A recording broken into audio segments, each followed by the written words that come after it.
C'est une rencontre importante. Je voulais remercier l'ensemble des acteurs, qu'ils soient les acteurs étatiques de la société civile, l'ensemble des populations, des services techniques de la mairie, l'ARD, le consultant, tous ceux qui ont participé au processus de lancement pour l'élaboration de ce document important dans le cadre de notre vision et de notre planification de développement de notre commune. Donc c'est le plan de développement communal qui vient compléter un arsenal de documents que nous avions déjà.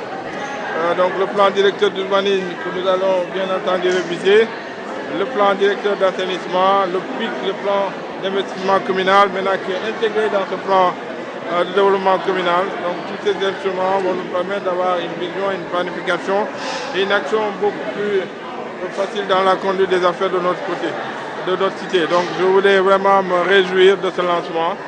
J'ai tantôt aussi parlé de la mise en place prochaine du conseil communal des enfants.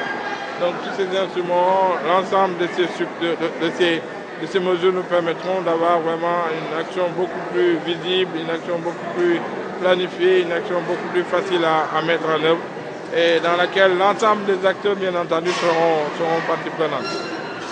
Quels sont les leviers sur lesquels vous allez vous appuyer pour atteindre les objectifs? Mais les leviers, d'abord, nous allons recueillir les avis de l'ensemble des acteurs, qu'ils soient de la société civile, qu'ils soient dans les secteurs économiques, dans les secteurs de l'environnement, dans les secteurs sociaux, les handicapés, les femmes, l'ensemble des secteurs seront impliqués dans la mise en place et dans l'élaboration de ce programme, de ce document, qui est un document stratégique sur lequel nous allons nous appuyer pour mettre en place un certain nombre d'infrastructures dans tous les domaines, que ce soit dans les secteurs marchands, que ce soit dans les secteurs sportifs, dans les secteurs de l'éducation, dans les secteurs du développement, des actions autour du genre, mais aussi des personnes défavorisées, des personnes vulnérables, des enfants. Donc bref, c'est un document de planification globale, mais aussi d'action globale et concertée que nous allons en tout cas à partir de cet instant mettre en œuvre. Monsieur le maire, vous avez aussi parlé de 50 milliards dans votre discours. De quoi s'agit-il? En fait, les 50 milliards concernent le plan directeur d'assainissement global des Grands Ziguinchor. Nous sommes d'abord dans une phase prioritaire. Vous savez que le plan directeur d'assainissement de Ziguinchor a été mis en œuvre à partir de 2000. En fait, l'élaboration de ce plan a démarré en 2009 sur un financement de la BAT, sur un financement sur un don de 1 million d'euros.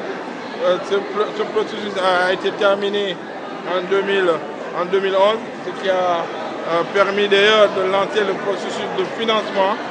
Vous savez que ce plan est déjà dans sa phase d'exécution pour ce qui concerne la phase prioritaire qui est située à près 6 milliards. Il y a déjà d'autres phases, la deuxième phase qui est déjà pratiquement dont les financements sont bouclés, qui va concerner, la première phase concerne les quartiers qui sont dans les bas-fonds, les quartiers de Boucotte Nord, les quartiers de Soukoupapaï, le quartier de Santiabar, le quartier de Goumel et puis le quartier Escale, le quartier de Boudodi. Bref, tous les quartiers qui sont dans les bas-fonds. Ça nous permet aussi de mettre en place, vous savez que nous avons déjà commencé la construction de l'usine de traitement des boues de vidange au niveau des rizières de Boudodi. La construction de la station d'opération de Ziguinchor. Donc cette première phase a été chiffrée, elle s'est élevée à 7 milliards. Et l'ensemble du plan directeur du Grand Ziguinchor se chiffre autour de 50 milliards de francs CFA, qui va concerner aussi bien les eaux usées que les eaux pluviales. Donc c'est ce montant que je venais tout à l'heure d'évoquer, qui ne concernait que l'assainissement, l'eau pluviale et eaux usées. Et bien entendu, il y a d'autres projets qui sont venus se greffer et qui viendront se greffer là-dessus. Des projets de construction d'infrastructures routières, d'infrastructures hospitalières et puis un certain nombre aussi d'acteurs sociaux qui veulent investir dans le domaine des infrastructures marchandes, la création de centres commerciaux, la création de salles de spectacle et puis bien d'autres infrastructures sur le littoral, comme la construction d'une marina, mais aussi un pôle secondaire de pêche au niveau des Ziguinchor. Donc c'est toutes ces actions que nous voulons mettre dans un global, dans un document global, une vision stratégique globale qui nous permettra de ne pas faire du pilotage à vue, mais d'avoir des actions concertées. Et une action aussi avec une réflexion inclusive de l'ensemble des acteurs. Chacun donnera bien entendu son avis et nous-mêmes nous mettrons notre touche parce que nous sommes quand même le maître d'exécution de ce document, parce que nous allons in fine décliner notre vision globale et surtout le programme que nous avons soumis aux Ziguinchorois quand nous avons été candidats à la mairie de Ziguinchor.